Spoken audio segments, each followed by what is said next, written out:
Hola, hoy vamos a hacer el experimento de anillos de Thomson. Este experimento está relacionado con la ley de inducción de Faraday. Recordemos que la ley de inducción de Faraday, esta ley nos dice que hay una FEM inducida cuando hay una variación en el tiempo del flujo magnético, que es esta cantidad. ¿Qué significa variar en el tiempo el flujo magnético? El flujo magnético nos indica, si yo por ejemplo tengo este imán de neodimio, este imán tiene asociado unas líneas de campo magnético y esas líneas, si atraviesan cierta área, por ejemplo la de este anillo, la multiplicación o el producto punto entre el campo vectorial de campo magnético y el diferencial de área del anillo me dará lugar al flujo magnético. ¿Cómo puedo variar yo el flujo magnético? Pues simplemente moviendo el imán dentro de esa área. Si yo lo varío en el tiempo, va a haber una FEM inducida, es decir, una fuerza electromotriz que me puede dar lugar, por ejemplo, a una corriente o a diferencias de potencial.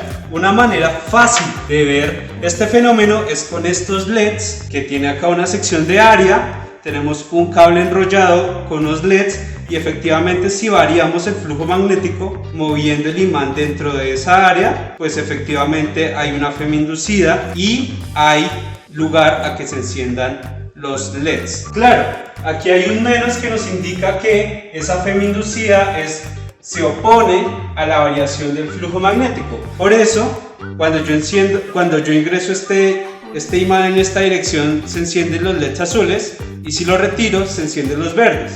Si lo ingreso el azul, si lo retiro el verde, porque la dirección de la corriente depende de cómo esté variando el flujo magnético del imán. Es decir, cuando ingresa el flujo magnético va en una dirección, cuando se retira el flujo magnético va en otra dirección. Ahora, si yo volteo el imán, es decir, volteo el campo magnético en dirección, pues cuando ingrese se van a encender ahora los LEDs verdes y si lo retiro el LED azul.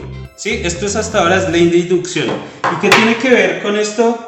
Con los anillos de Thomson, pues que efectivamente yo aquí tengo una bobina y al hacer pasar corriente por esta bobina, corriente alterna, pues va a crear un campo magnético alrededor. Entonces esta bobina de acá que está tapada con este caucho verde, al pasar corriente por ella crea un campo magnético. Es lo que conocemos como un electroimán. Este campo magnético cambia en el tiempo y voy a dejar pasar la corriente por la bobina. Aparece un campo magnético que varía en el tiempo y efectivamente podemos ver que este fenómeno de inducción de mover el LED acá y encender los LEDs, ya no necesito el imán, simplemente acercando aquí nuestra bobina se encienden esos LEDs. ¿Por qué? Porque las líneas de campo que están variando atraviesan esta área, hay una variación de este flujo magnético y aparece una FEM inducida que da lugar a que se enciendan los LEDs, ¿no? Una fuerza electromotriz que da lugar a una diferencia de potencial y a corrientes inducidas. Entonces ahí ven que efectivamente esto es chévere porque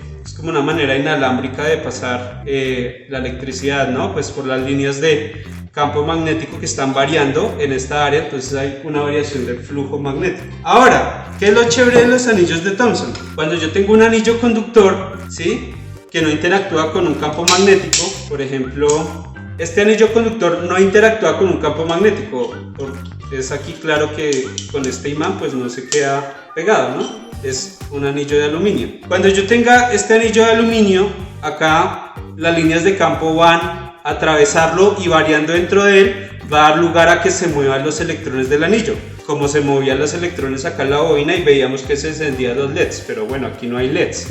Cuando se muevan estos electrones van a crear un campo magnético y la interacción del campo magnético del anillo con el campo magnético que crea la bobina va a dar lugar a este fenómeno y a este hermoso experimento que es los anillos de Thomson, en donde el anillo pues queda flotando.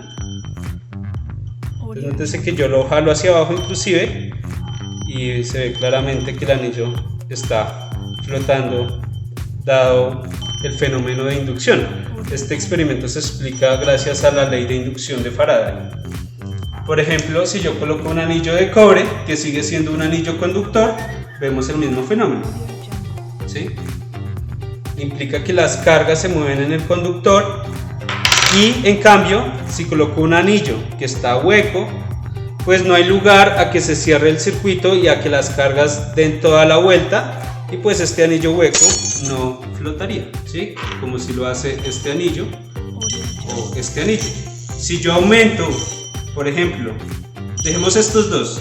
Si yo aumento, por ejemplo, la corriente, aumenta el campo magnético y puedo subirlos. Y si la disminuye, pues bajan de nuevo. Es decir, si yo aumento la corriente, aumenta la intensidad del campo magnético y la fuerza es mayor. Y de lo contrario, es menor. Bueno, pues qué interesante. ¿Quién pensaría que detrás de esta ley de inducción está implícito que uno puede hacer volar cosas, ¿no? Hacer volar, por ejemplo, estos anillos. Ahora, por último, pues vamos a hacer un cañón con ley de inducción de Faraday, con estos anillos de Thomson. Vamos a subir la corriente al máximo para que la fuerza con la que se eleve el anillo sea muy grande y pues va a ser como un cañón de inducción de Faraday. Entonces ahí está, a la cuenta de 3, 1, 2 y 3. De nuevo, 1, 2 y 3.